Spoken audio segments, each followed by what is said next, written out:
सन्यासी। एक दिन टीवी पर बाबा बिरजूनाथ का प्रवचन चल रहा था। सरला बड़े गौर से बाबा जी की बातें सुन रही थी। भाइयों और बहनों, हम क्या लेके आए थे और क्या लेकर जाएंगे। दुनिया तो मोह माया का जाल है। हमारे रिश्ते नाते सब झूठे हैं। इनके चक्कर से बाहर निकलकर भगवान का ध्यान लगाए, तभी हमारा जीवन सफल होगा। चलिए, आज के लिए इतना ही, कल हम फिर आएंगे। प्रणाम बाबा जी। सरला बाबा बिरजूनाथ की परम भक्त थी। वो हमेशा उनका प्रवचन सुनती थी। एक दिन, सरला, जल्दी से मेरा नाश्ता लगा दो, मुझे देर हो रही है भाई। तभी विनोद देखता है कि सरला अपनी आंखें बंद कर ध्यान की मुद्रा में बैठी है। अरे तुम यहाँ बैठी कौन सा मंत्र पढ़ रही हो? मेरा नाश्ता कहाँ है? सरला अपनी आंखें खोलती है और मुस्कुराकर जवाब देती है, क्रोध मनुष्य का सबसे बड़ा दुश्मन है, उस पर काबू करना सीखिए स्वामी। अरे ये स्वामी कौन है? मेरा नाम तो विवेक है, भूल गई क्या? और कब से भूखा बैठा हूँ, चलो ना मेरे लिए जल्दी से नाश्ता बनाओ ना तुम। नाश्ता आप खुद बना लीजिए, इस वक्त मैं भगवान का ध्यान कर रही हूँ। विनोद चिढ़ जाता है। अरे यहाँ कोई मजाक चल रहा है? ये कैसे उटपटांग बातें कर रही हो तुम? मैंने तुमसे कितनी बार कहा है कि ये बाबा लोगों के प्रवचन ज्यादा मत देखा करो। खैर, तुम्हें तो मैं शाम को देख लूंगा, अभी मुझे देर हो रही है। उसी शाम सरला की सास, अरे बहू, कहाँ मर गई थी है? घर में इतना काम पड़ा है और तू है कि बाहर सैर सपाटा कर रही है। माँ जी, मैं तो मंदिर में कीर्तन करने गई थी। अरे वो सब तो ठीक है, पर घर के काम क्यों नहीं किए तूने? और ये किस तरह के कपड़े पहन रखे हैं तूने? नया फैशन है क्या? नहीं माँ जी, ये तो हम सन्यासियों के कपड़े हैं। आज से मैं सिर्फ भगवान की भक्ति करूंगी। अच्छा, और घर के काम कौन करेगा? घर के काम तो आप करेंगी माँ जी। अच्छा, मैं चलती हूँ, मेरा ध्यान का समय हो गया है। सरला अपने कमरे में चली जाती है। इस तरह सरला घर के काम करना बंद कर देती है और मजबूरी में सरला की सास को घर के सारे काम करने पड़ते हैं। कुछ दिनों के बाद, अरे बेटा, ऐसा कब तक चलेगा?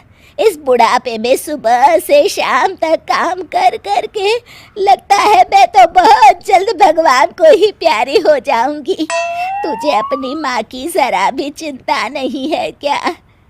माँ, मेरी तो समझ में नहीं आता कि सरला का क्या करूं।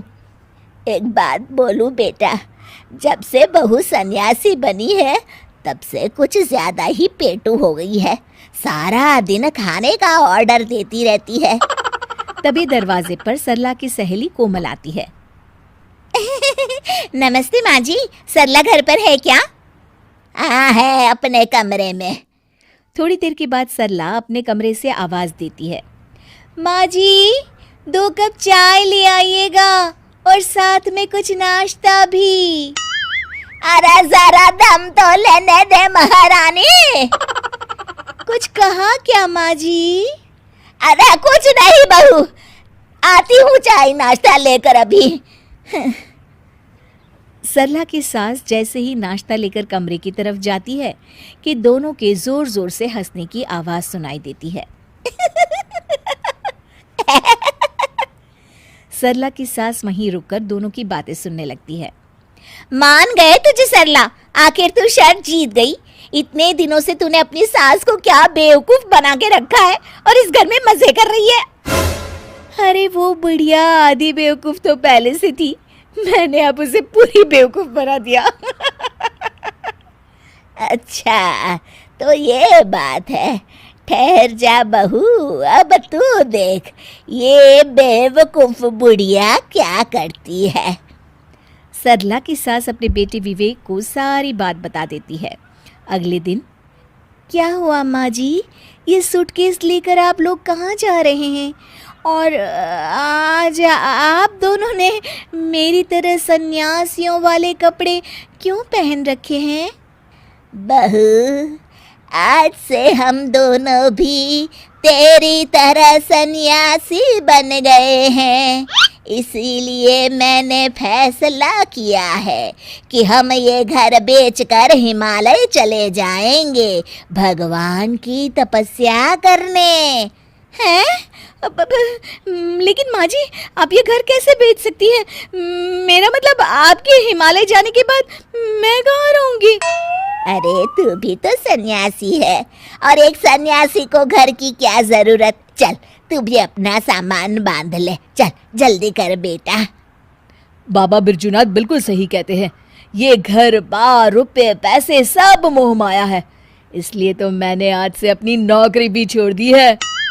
अरे वो बिरजू बाबा पागल है, उसकी सुन के आप दोनों ने इतना बड़ा कदम उठा लिया। क्या कहा बहू तूने? अपने सामने कोई और रास्ता न देख वो सच कबूल कर लेती है। मुझे माफ कर दीजिए माँ जी, मैं आज तक नाटक कर रही थी। अरे तो हम कौन सा सच में सन्यासी बन गए, हम भी तो नाटक कर रहे थे। माँ ने बिल्कुल सही कहा।